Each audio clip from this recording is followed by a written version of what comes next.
नीना सी पर ऑब्जेक्ट होता है तो वे वास्तविक बन। हाँ, सी पर ऑब्जेक्ट होता है तो कहाँ पर बनता है, बस उसी का यूज करना है। सी पर ऑब्जेक्ट होता है तो सी पर ही बनता है। अब देखो तो, लेकिन इसको शिफ्ट कर दिया ना आपने, इसको शिफ्ट करके ऊपर लेके चले गए, इसको शिफ्ट करके नीचे लेके आ गए, तो मुख्य अक्ष बदल जाएगी ना, दोनों की मुख्य अक्ष बदल जाएंगी।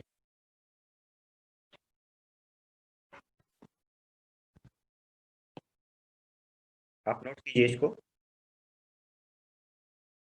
तो ये तो अपने पास में मैं बनाता हूँ कि जो पहले से जो मुख्य अक्ष थी वो मान लीजिए ये है अपने पास,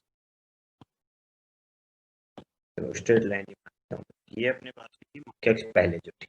फिर आपने क्या किया, अब ऑब्जेक्ट अपना यहाँ पे रखा हुआ था, ठीक है, ऑब्जेक्ट जो आपका यहाँ पे रखा हुआ था, आपने क्या किया, इस वाले को 1 सेंटीमीटर ऊपर लेके गई, तो 1 सेंटीमीटर ऊपर लेके गए तो मैं एक और लाइन बना देता हूँ कि ये मेरे पास में मान लीजिए 1 सेंटीमीटर, ठीक है, और एक को आप 2 सेंटीमीटर नीचे लेके आ गए तो ये मेरे पास में कोई 2 सेंटीमीटर नीचे वाली लाइन, ठीक है।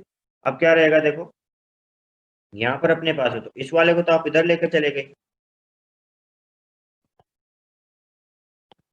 तो इस वाले को आप इधर लेके चले गए इस तरीके से, और इस वाले को आप इधर लेके आ गए, तो इनकी मुख्य अक्ष बदल गई है।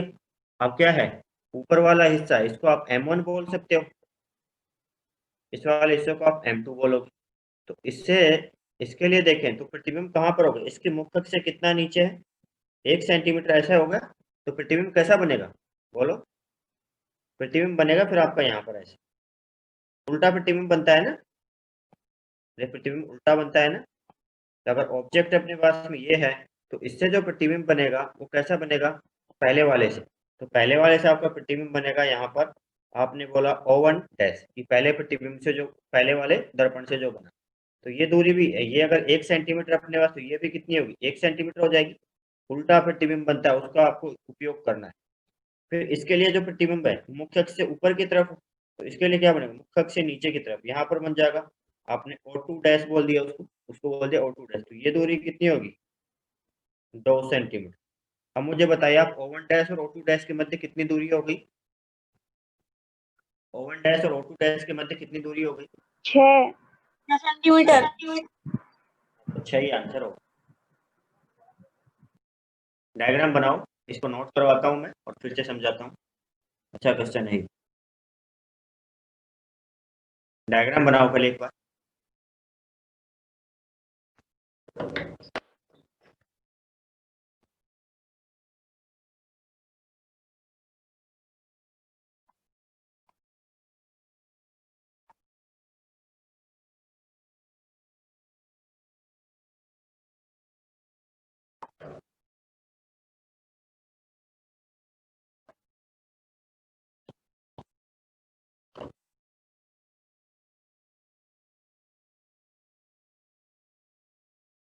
डायग्राम बनाइए सभी।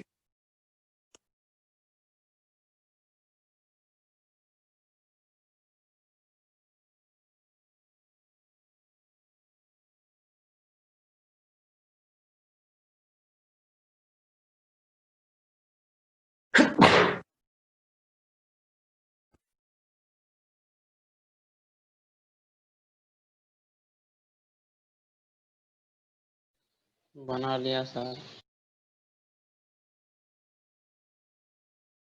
हाँ, बन गया सभी का, यस सभी सर। का बन गया। देखिए, तब मैं एक बार फिर से बता देता हूँ, फिर मैं नोट करवा दूंगा। देखो क्या रहा अपने पास में, कि पहले ये थी अपने पास में मुख्य अक्ष, तो ये वाली जो है, अब क्या रहा, वस्तु अपने पास बिंदु जैसी थी, तो वस्तु तो आपकी यहीं पर है, ठीक है। और अब इस वाले दर्पण के लिए क्या रहा, इसका ध्रुव ये है अपने पास में, ध्रुव यही तो था इसका, तो यहाँ पर इसका ध्रुव एक तरीके से यहाँ पर आ गया, तो इसकी जो मुख्य अक्ष है वो ये बन गई आपके पास। अब आपने देखा कि मुख्य अक्ष से वस्तु कहाँ पर है, मुख्य अक्ष से वस्तु यहाँ पर है एक तरीके से, तो आप ऐसा बोल सकते हो कि एक वस्तु जिसकी लंबाई कितनी है, 1 सेंटीमीटर है, वो यहाँ पर रखी हुई है।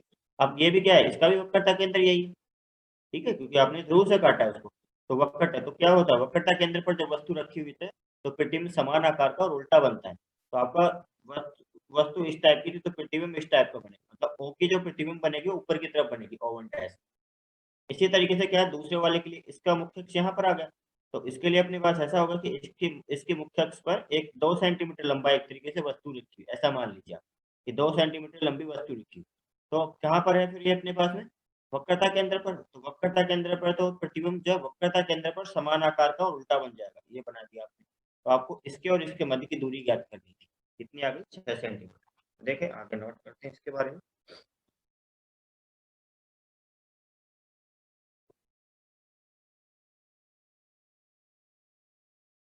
देखिए M1 से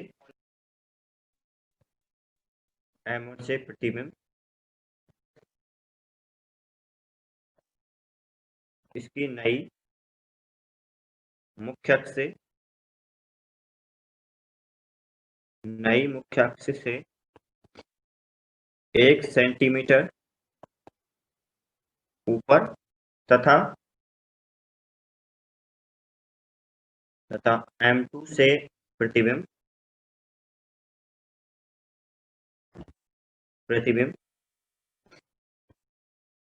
इसकी नई मुख्य अक्ष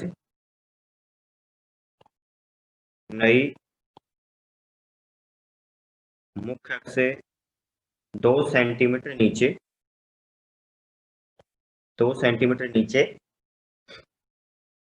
की तरफ बने। तो क्या रहा अपने पास में? तो O1 डैश और O2 डैश के मध्य कितना? 1 + 1 + 2 + 2 कितना आ गया? 6 सेंटीमीटर। कितनी दूरी आएगी? 6 सेंटीमीटर।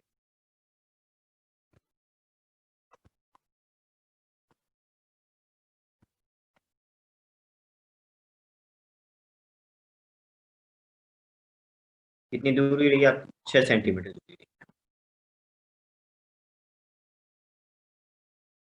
देखें आगे। तो अगला जो पार्ट अपने पास में आता है वो आता है अपवर्तन, प्रकाश का अपवर्तन। नोट कर लिया आपने?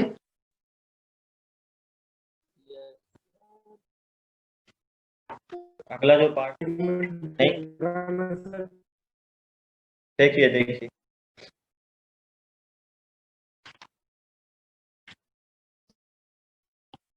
बोलिए।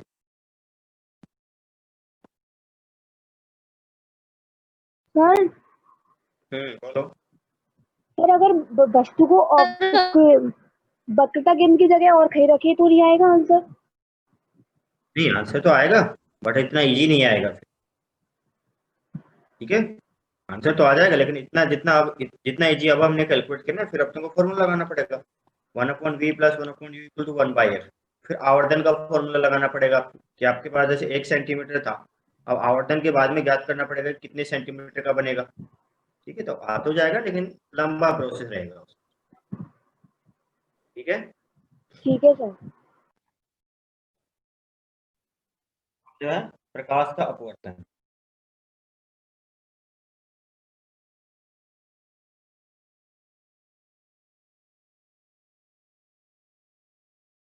अपवर्तन। ठीक है, अभी तक तो क्या कर रहे थे हम कि एक माध्यम से जो प्रकाश टकरा करके वापस उसी माध्यम में आ रही थी, अब दूसरे माध्यम में भी चली जाए तो इसको रिफ्रैक्शन बोलते हैं। पहले रिफ्लेक्शन था, अब रिफ्रैक्शन ऑफ लाइट। पहले रिफ्लेक्शन था।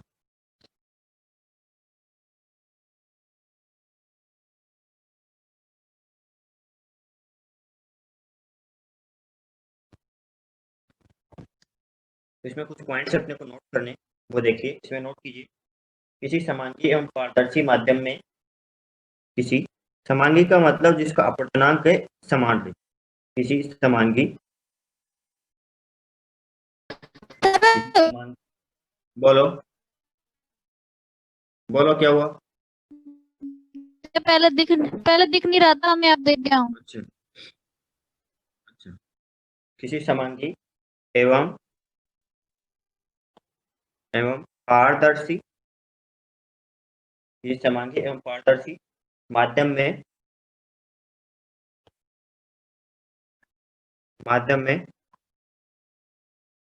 में प्रकाश की किरणें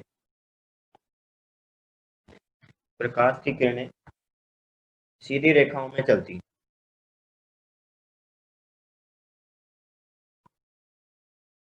सीधी रेखाओं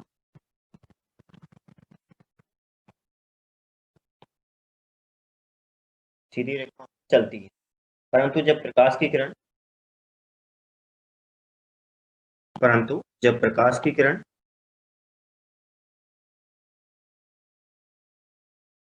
परंतु जब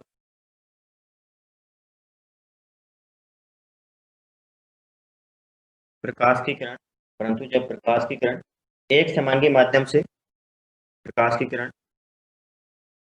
एक समांगी माध्यम से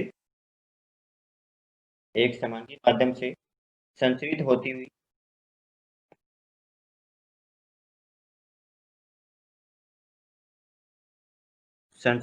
हुई अन्य माध्यम में प्रवेश करती है, संचरित होती हुई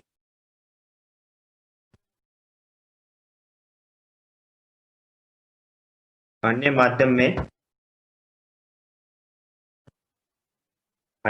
में प्रवेश करती है, अन्य माध्यम में प्रवेश करती है तो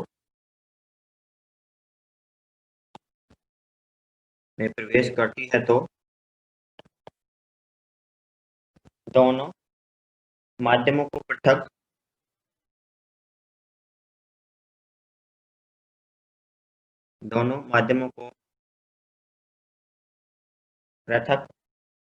करने वाले पृष्ठ पर, अब इसका डायग्राम बनाऊंगा मैं, ठीक है। पृष्ठ पर अपनी मूल दिशा से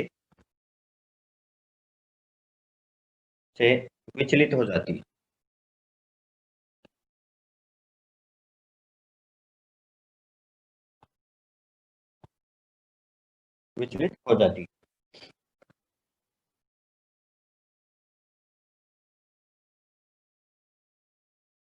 तो अपने पास में यही है कि प्रकाश का, नोट कर लो, प्रकाश का एक माध्यम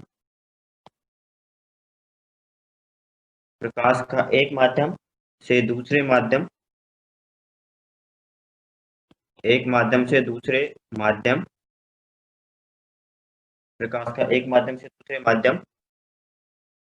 में प्रवेश करने पर दूसरे माध्यम में पृथककारी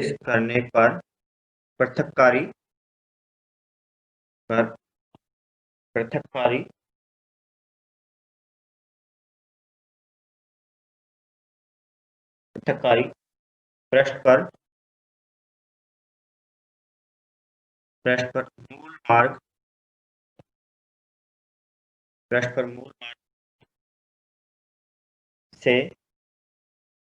मूल मार्ग से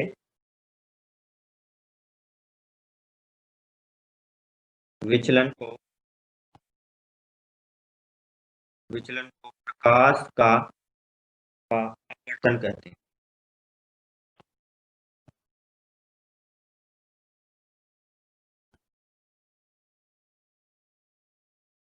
प्रकाश का अपवर्तन कहते हैं। मूल मार्ग से विचलित होने को प्रकाश का अपवर्तन कहते हैं।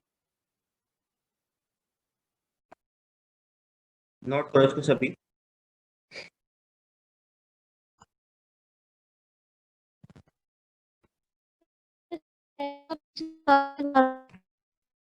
क्या हुआ? नोट हो गया?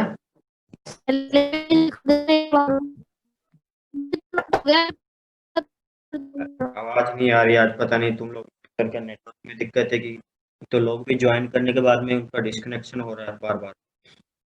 अपवर्तन कहते हैं। देखो तो इसका जो डायग्राम बनाना है अपने को, सर नहीं किया नोट हमने। अरे यार बोलो तो, क्योंकि आवाज नहीं आ रही है, कट कट की आवाज आ रही है। नोट करो।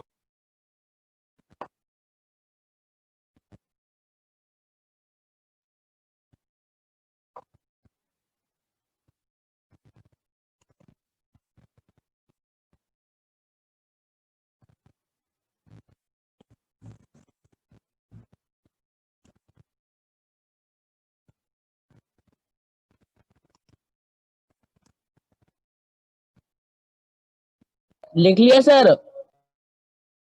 ये तो चलो आगे चलते हैं। तो इस तरीके से अपने पास में ये मान लीजिए इधर कोई माध्यम है दूसरा, और उधर मान लीजिए अपने पास में एक और माध्यम है, इसको हम चाहे तो विरल माध्यम ले सकते हैं। तो इधर अपने पास में है विरल माध्यम,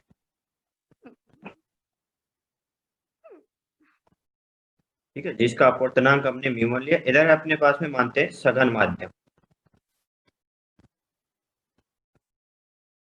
इसका अपवर्तनांक होता है म्यू, ठीक है। इसके बारे में मैं भी बताऊंगा आपको, अपवर्तनांक वगैरह किस चीजों पर डिपेंड करते हैं। अब यहाँ पर अपने पास है एक तो अभिलंब, अभिलंब बनाया आपने, ये मान लीजिए यहाँ पर आपने अभिलंब बना दिया, ये आपने बनाया यहाँ पर अभिलंब। प्रकाश की किरण अभिलंब से किसी कोण पर आपतित होगी, तो किसी कोण पर आपने आपतन करवा दिया कि ये मान लीजिए प्रकाश की किरण यहाँ पर आई कोण पर आई थी, ठीक है। तो अब हम क्या करें, पहले तो हमने इस तरीके से कि आई पर आई थी, आई पर चली गई थी, लेकिन अब क्या होता है अपने पास में रिफ्रैक्शन, अपवर्तन। ये जो है उसका मूल बात तो ये है, इधर जाएगी, ये तो इसका मूल बात है, लेकिन सघन माध्यम में जाने पर तो क्या होती है, अभिलंब की तरफ मुड़ जाती है, और विरल माध्यम में जाती है तो अभिलंब से दूर की तरफ मुड़ जाती है। तो इस तरीके से होता है। तो ये अपने पास में इस कोण को बोलते हैं आर। तो ये डायग्राम बनाओ, उसके बाद ये अपने पास में अभिलंब नॉर्मल, इधर आपतित किरण, और ये अपने पास एक तरीके से परावर्तित किरण।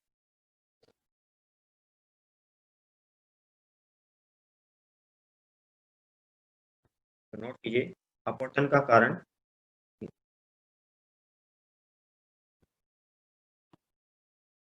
अपवर्तन का कारण भिन्न भिन्न माध्यम में, भिन्न भिन्न माध्यमों में प्रकाश का वेग या चाल बोल सकते हो, प्रकाश का वेग भिन्न भिन्न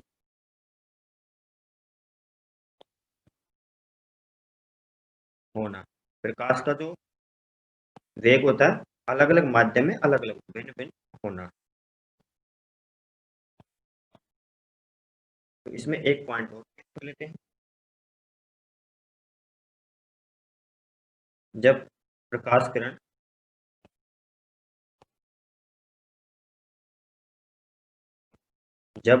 किरण विरल माध्यम से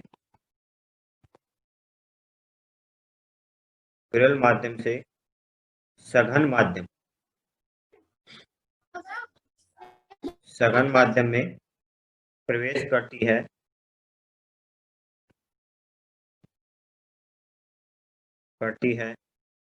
तो अभिलंब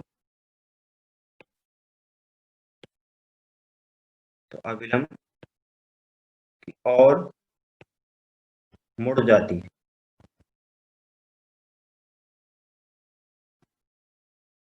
अभिलंब की ओर मुड़ जाती है, तथा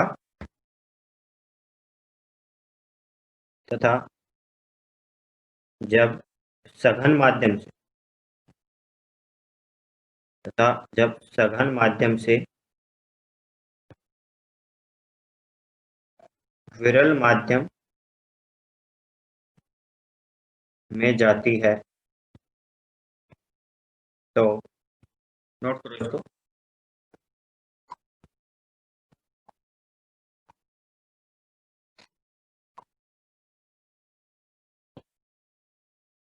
तो पहला जब अपने पास में क्या हो रहा था, विरल माध्यम से सघन माध्यम में, कि जैसे वायु से किसमें जल में बदल जाए, लेकिन आपने टॉर्च मान लीजिए वाटर के अंदर जाकर के टॉर्च जलाते, उसकी लाइट बाहर आ रही है, तो वो क्या होगा, सघन माध्यम से विरल माध्यम में आएगी।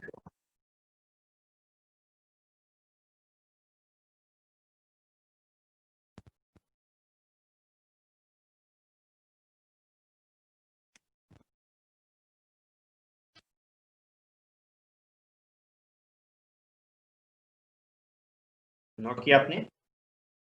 सर सर बोलो।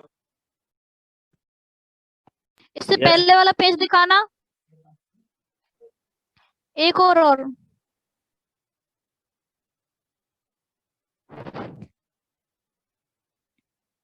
नहीं, ये तो हो गया, इसके इससे गया जो ये वाला ये हाँ एक सेकंड रुक जाओ।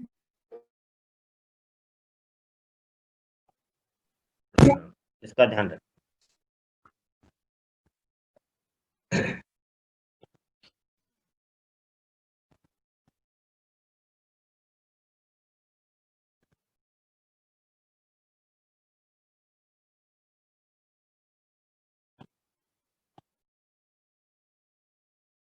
सर फिर से बताना, नेटवर्क प्रॉब्लम हो रही थी तो चला गया था मोबाइल से।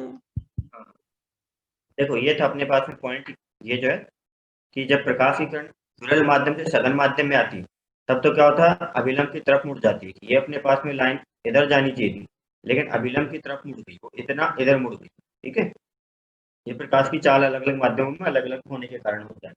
और जब उल्टा हो कि अगर आप सघन माध्यम से विरल माध्यम में जाए तो इधर जाती, उसका मूल पथ ये है, तब क्या होता है, इससे दूर की तरफ हट जाती, तब इससे दूर हट जाती। तो ये बनाया आपने कि जब सघन माध्यम से विरल माध्यम में जाती है उसका मूल पथ ये था, लेकिन मूल पथ से इधर बदल गई, अभिलंब से दूर की तरफ चलता है।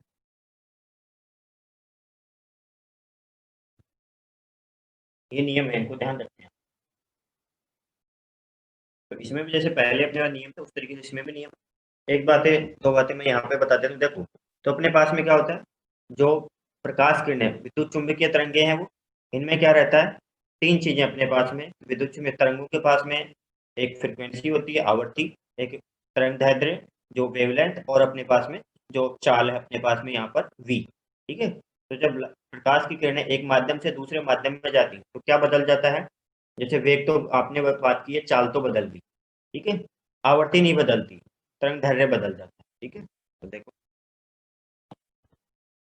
जब प्रकाश की किरणें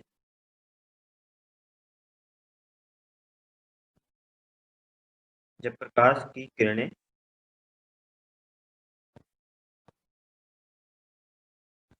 एक माध्यम से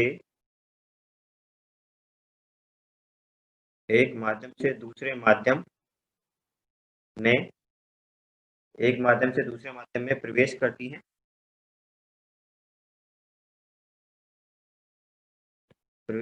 हैं, तो प्रकाश की चाल व तरंग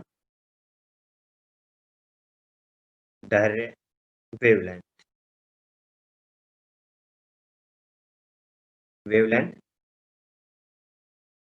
बदल जाती तथा आवर्ती नियत रहती। आवर्ती नहीं बदलती।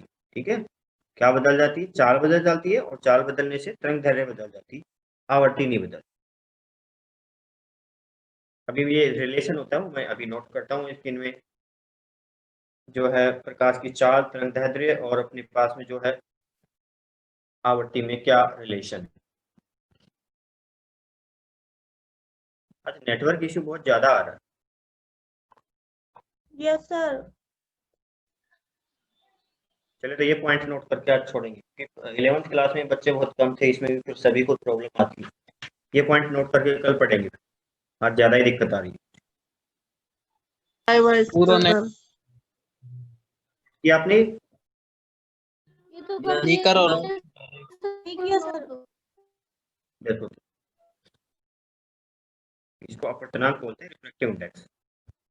नोट किया आपने, ये है कि यहाँ पर एक रिलेशन रहता है कि जो किरणों की, अब कैसी भी किरणें हो चले चाहिए, वो अपने पास प्रकाश की या रस्सी में बन रही हो, कैसी भी अपने पास में वेव हो, तो ये अपने पास में जो है वेव के लिए रिलेशन होता है कि ये वेव की चाल, वेव की आवर्ती, और ये अपने पास क्या, वेव का तरंग दैर्ध्य। तो ये तो अपने पास में स्पीड है, आप बोलिए वेव स्पीड, तरंग जो है वेव स्पीड, तरंग की चाल, ये अपने पास में आवर्ती फ्रिक्वेंसी, आवर्ती, और ये अपने पास में वेवलेंथ, तरंग दैर्ध्य। इनमें ये रिलेशन रहता है अपने पास। तरंग दैर्ध्य। तो अब क्या रहा अपने पास में, जब प्रकाश किरण एक माध्यम से दूसरे माध्यम में जाती है तो फ्रिक्वेंसी तो बदलती नहीं है। तो एफ कितना होगा अपने पास में, वी बाई लैम्बडा। अपने को पता है कि एक माध्यम से दूसरे माध्यम में जाने पर क्या होता है, जब एक माध्यम से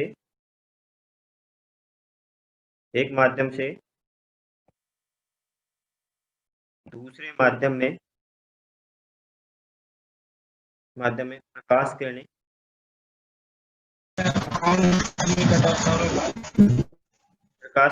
प्रवेश करती हैं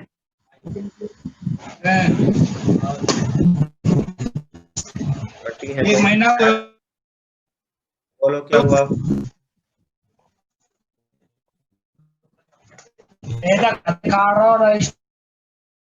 F1 बराबर F2 होता है। इसका मतलब V1 बाई लैम्बडा 1 कितना हो जाता है, V2 by lambda 2। V1 by, sir frequency change नहीं होती है? हाँ फ्रिक्वेंसी एक ही चीज पर डिपेंड करती है, कहाँ से जो लाइट बनी है, सोर्स पर डिपेंड करती है।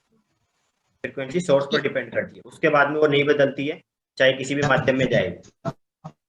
सर पानी से हवा में जाएगी या पानी में जाएगी, कुछ नहीं होगा चेंज? आवृत्ति नहीं बदलेगी, चाल बदल जाएगी, तरंग दैर्ध्य बदल जाएगी, आवृत्ति नहीं बदलेगी। यहाँ पर ये रिलेशन है, जैसे ये बदल रहा है तो ये बदल रहा है, ये नहीं बदल रहा, ये फिक्स है। सर आवृत्ति की डेफिनेशन बताना।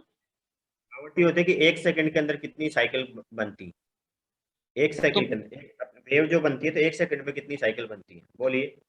तो सर वो चाल में आएगा परिवर्तन? चाल में नहीं, चाल में और दोनों अलग अलग चीजें। चाल अलग चीज, चाल है कि जो किरणें है वो आगे किस रेट से बढ़ रही है, ठीक है, वो तो अपने पास में तरंग की चाल होती है। और आवृत्ति होती है कि 1 सेकंड के अंदर इतने लूप कैसे कितने बनाती है। अब वो लूप जो है हो सकता है एक ही पॉइंट पर भी बन सकते हैं, लूप ऐसे भी बन सकते हैं आपको। तो नंबर ऑफ लूप जो होते हैं 1 सेकंड में वो बराबर रहते हैं, किसी भी माध्यम में जाए वो तभी बदलते हैं जब आपका जो है सोर्स बदल जाए। हाँ ऐसा हो सकता है कि मान लीजिए आपने लाइट कहीं पर डाली, उस सरफेस ने क्या किया, तो उस लाइट को अवशोषित कर लिया और फिर से उत्सर्जित करे, तब बदल सकती है, ठीक है, माध्यम बदलने से नहीं बदलती है। तो बेसिकली ये तभी बदलती है जब स्रोत चेंज हुआ, स्रोत पर डिपेंड कर, ठीक है। तो यहाँ पे क्या रहा देखो, ठीक है। V1 by lambda 1 V2 by lambda 2। तो यहाँ से रहा अपने पास में कि V1 बाई V2 कितना हो जाएगा, लैम्बडा 1 बाई लैम्बडा 2, यही रहेगा। अब V1 कितना होगा, V1 अभी देखा था C बाई μ1, अगर पहले माध्यम का अगर μ1 है तो C बाई μ1, और V2 कितना होगा, C बाई μ2, ये रहेगा। यस यस सर, यही रहेगा। Yes sir. यहाँ से फिर कितना आ गया, V1 बाई V2 कितना हो जाएगा, V1 बाई V2 आ जाएगा μ2 बाई μ1। तो फिर यहाँ से कितना रहा अपना कि V1 by V2 equals to lambda 1 by lambda 2 equals to μ2 by, यहाँ पर ये रिलेशन सही किया हमने, V1 by V2 equals to lambda 1 by lambda 2 μ2 by μ, इस तरीके से रहता है। तो क्या होता है अपने पास में माध्यम में जाने पर, जैसे ये अपने पास बदलती है तो ये भी उसी तरीके से बदलती है। तो आप बोल सकते हो कि माध्यम में जाने पर जो लैम्बडा है, एफ तो नियत रहता है, और लैम्बडा जो है वो हो जाता है लैम्बडा डैश बोलते हैं, वो लैम्बडा डिवाइडेड बाय म्यू। इसी तरीके से वी कितनी हो जाती है, सी डिवाइडेड बाय म्यू, और फ्रीक्वेंसी वन चेंज रहती है कि ये भी 1/म्यू हो जाएगा, इसमें भी 1/म्यू, और ये आपका बदलेगा नहीं। इतना नोट कर लो, इसके आगे कल कंटिन्यू करेंगे। आज नेटवर्क में बहुत दिक्कत आ रही है आप लोगों को। तो आगे अपवर्तन के नियम, अपवर्तन के नियम क्या हुआ, हाँ μ2 बाई μ1, ये समझ में नहीं आई आंसर। यहाँ से ये रहा ना, v1 बाई v2 कितना है, μ2 बाई μ1, इसको डिवाइड कर दो, c कैंसिल हो जाएगा और μ2 बाई μ1 आ जाएगा। नहीं यहाँ से देखो, अच्छा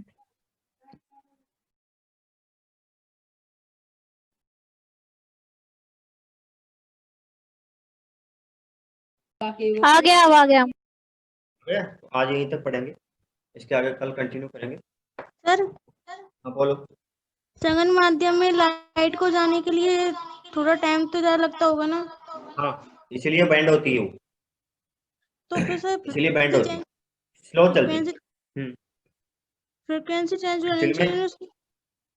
नहीं, फ्रिक्वेंसी बेटा चेंज नहीं होती। फ्रिक्वेंसी मैंने बोला ना माध्यम पर डिपेंड करती है। बैंड जो हो रही थी वो इसलिए हो रही थी कि अगर यहाँ पर मान लीजिए ये माध्यम नहीं होता तब तो लाइट इतनी दूरी कवर करती, लेकिन अब क्या हुआ, अब माध्यम आ गया तो स्लो चलेगी, तो स्लो चलेगी तो कम दूरी कवर करेगी। और सर माध्यम को चेंज कर दे तो फ्रीक्वेंसी चेंज हो जाएगी ना? नहीं बदलती है, यही तो नोट किया मैंने कि माध्यम के साथ में जो है जब प्रकाश किरण एक माध्यम से दूसरे माध्यम में प्रवेश करते हैं तो प्रकाश की चाल व तरंग दैर्ध्य बदल जाती है, आवर्ती नियत रहती है। आवर्ती सिर्फ और सिर्फ स्रोत पर डिपेंड करती है, स्रोत पर निर्भर करती है। स्रोत आपका एक ही है, अब वो चाहे आपके पास में चाहे वाटर में जाए, ऑयल में जाए, कहीं पर भी जाए वो, ठीक है, उसकी आवर्ती वही रहेगी, तरंग दैर्ध्य और चाल बदल जाएंगी। ठीक है सर आपने आवृत्ति की डेफिनेशन तो वो साइकिल हाँ, कितने एक होते सेकंड में हैं साइकिल यही होता है, एक सेकंड में लेकिन साइकिल। सेकंड माध्यम में तो चेंज हो रहना चाहिए ना, कम स्लो से जाएगी आप- लाइट। देखो दोनों चीजें अलग अलग होती है, ठीक है। अपने पास में एक होता है कि जब वेव आपने 11th क्लास में पढ़ा होगा, तो एक तो फॉर्मूला आपने v equal to F lambda, ये किसके लिए, माध्यम की है, ठीक है। और एक आपने वेव का स्पीड पढ़ा होगा v ऑफ वेव, वो होता है ओमेगा बाई के, ये होता है वेव का स्पीड। के अपने पास में जिसको 2 पाई एफ बोला होगा सर ने, और ये ओमेगा, और के होता है 2 पाई बाई ये अपने पास। तो v ऑफ वेव अपने पास में अलग अलग चीजें होंगी। ये जो एफ इंटू लैम्डा जो है वो यहीं से आता है, ओमेगा बाई के। और एक अपने पास में जैसे एसएचएम में पढ़ते हैं कि एसएचएम में कितना होता है, v of particle A into omega maximum, वो अलग चीज होती है। तो ये अपने पास में अलग चीज है कि आवर्ती जो है मतलब कितनी आप जैसे स्ट्रिंग मान लीजिए एक तो रस्सी सर है, किरण रे भी निकलती है तो वो भी वेव की इस तरह निकलती है ना। देखो इसमें यही अपने पास में दिक्कत होती है कि जो प्रकाश का जो ड्यूअलिटी वाला सिद्धांत अपने पास में, कि दोनों नेचर शो करती है, ठीक है। उसमें यही है कि वो दोनों तरीके से, वो अपने पास में वेव भी है और तरंग भी है, ठीक है। वेव भी अपने पास में और किरण भी, एक तरीके से वेव भी है और किरण भी है, रे भी है। अब ऐसा नहीं कि एक साथ आप दोनों चीजें नहीं बोलोगे। जब कुछ चीजें ऐसी होती हैं जिनको हम तरंग से एक्सप्लेन करते हैं, कुछ चीजें ऐसी होती हैं जिनको आप रे से एक्सप्लेन करते हो। तो जब आप रे मान रहे हो तो आप तरंग मत मानिए, और आप तरंग मान रहे हो तो रे मत मानिए, ठीक है। आप क्या स्टडी कर रहे हो, आपकी कौन सी चीज किससे अच्छी एक्सप्लेन की जाती है, उससे एक्सप्लेन किया जाता है। दोनों चीजें एक साथ नहीं मानी जाती, ठीक है। आप वेव ऑप्टिक्स जैसे पढ़ते हैं, वेव ऑप्टिक्स में अपने पास बहुत सारे एक्सपेरिमेंट आते हैं, वहां पर सब में क्या होता है, वहां पर हम उनको जो है तरंग मान के चलते, किरण नहीं मानते। इस चैप्टर में सबको हम किरण मान के, इस चैप्टर में तो रे और वेव में क्या अंतर है? क्या हुआ, रे और वेव में क्या अंतर है? रेस ये अपने पास में सीधी चलती है, ठीक है। क्यों और आप रे तो के कह रहे हैं अभी लूप तो बता रहे थे, अभी तो आप बता रहे फ्रीक्वेंसी मैंने पूछा जब। हाँ, तो दोनों चीजें हो सकती है ना। मैं बोल रहा हूँ कि एट ए टाइम एक चीज मानते हैं उसको। जब आप किरण मानते हो, किरण तो ये है कि सीधी चलेगी, ठीक है। किरण जो है सीधी चलेगी, एक जगह पे टकरा करके फिर ऐसे जा सकती है, ठीक है, यहाँ से टकरा करके ऐसे जा सकती है। वेव में तो ऐसा नहीं देखो होता, सर, वेव तो में सर ऐसा नहीं किसी होता। माध्यम में जाती है तब वो टकराती है क्या? नहीं, वहां पर दूसरा चीज है, वहां पर दोनों चीजें होते हैं कि कुछ तो देखो ये चीज एनर्जी के अकॉर्डिंग एक्सप्लेन की जाती है कि यहाँ पर मान लीजिए टकराए, अब ये जो है यहाँ पर टकरा, कुछ एनर्जी का पार्ट वापस टकरा करके इधर आ सकता है, कुछ एनर्जी का पार्ट इधर आ जाता है। अभी हम जो पढ़ रहे हैं अपने स्कोप में ये मान रहे कि भाई इधर कुछ नहीं गया, सब जो अंदर चला गया, ठीक है। अब ये होता है कि अपने पास में जैसे अपने पास में सर्दियों में टॉर्च की लाइट कम दूरी तक जाती है, धुंध जब होती है, तो क्या हुआ, माध्यम ने जो लाइट थी उसको एब्जॉर्ब कर लिया, अवशोषित कर लिया। अब कितनी दूरी तक जाएगी वो माध्यम पर डिपेंड करती है कि माध्यम कहीं अवशोषित तो नहीं कर रहा है ऊर्जा। आप जो है मान लीजिए क्लियर मौसम है तब टॉर्च की लाइट दूर तक जाती है, लेकिन सर्दियों में जब कोहरा हो जाता है वापस तब लाइट कम वापस दूरी नहीं आ तक जाती सकती है जो किरण गई है जो। है, टकरा के वापस आ सकती है, टकरा करके वापस आ सकती है। वो तो परावर्तन हो जाता है सर। हाँ, तो टकरा करके जैसे इसी माध्यम में वापस चली जाती है, ये तो है परावर्तन। और टकरा करके हाँ यहाँ से ये टकरा तो कर ये दूसरे माध्यम में एंटर करके ये अपवर्तन। तो ऐसा नहीं होता है कि अपने पास में जो 100% ये होता है 100%, कुछ पार्ट ये भी होता है, कुछ पार्ट ये भी होता है, ठीक है। ये तो अपने पास ऐसा होगा कि कोई सरफेस 100% रिफ्लेक्ट करने वाली 100%, आपने उसमें पढ़ा होगा थर्मोडायनेमिक्स, पिछले साल सर ने किसी ने पढ़ाया होगा आपको, वहां पर अपने पास में इमिसिविटी और इस टाइप की टर्म्स पढ़ाई होंगी आप इनके गुणांक पढ़ाए जाते हैं अलग अलग कि कितना परसेंटेज जो है वो एब्जॉर्ब हो रहा है, ऐसा पढ़ाया जाता है उसमें कि क्या- एक स्लैब आप क्या- उसका लाइट क्या जो है, बताया? यस, अभी यहाँ बोल रहे थे नहीं थर्मोडायनामिक्स में। हाँ थर्मोडायनेमिक्स में इस तरीके से होता है कि ये अपने पास में एक कोई मान लीजिए स्लैब है, उसके ऊपर आपके पास में कोई किरण आई, ठीक है, उसमें से कुछ पार्ट तो इसने एब्जॉर्ब कर लिया, अवशोषित कर लिया, कुछ पार्ट यहाँ पर परावर्तन हो गया, कुछ पार्ट जो है वो अपवर्तन हो गया। तो ये तीनों के अलग अलग गुणांक पढ़ाए जाते हैं। यहाँ से जो ऊर्जा आई थी वो 3 भागों में बट गई, कुछ तो परावर्तित होकर चली गई, कुछ इस वस्तु ने अवशोषित कर लिया, कुछ आपके पास में यहाँ पर अपवर्तन हो गया, ठीक है। तो अलग अलग चीजें हैं। अब अगर आपको कुछ ऐसा सरफेस ले लेते हो कि वो परफेक्ट अपवर्तन परफेक्ट अपने पास में परावर्तित करती है, मतलब यहाँ पर पॉलिश कर दी होगी आपने कि एब्जॉर्ब नहीं करेगा, 100% लाइट इधर चली जाएगी, वो एक अलग केस होता है अपने पास। कुछ वस्तुएं ऐसी होती है जैसे ब्लैक वस्तुओं के लिए, ब्लैक कपड़े वगैरह के लिए हम बोलते हैं कि ज्यादा अवशोषित करता है, उनके अलग गुण होते हैं। ये तो सब चीजें वस्तुओं के गुणों पर निर्भर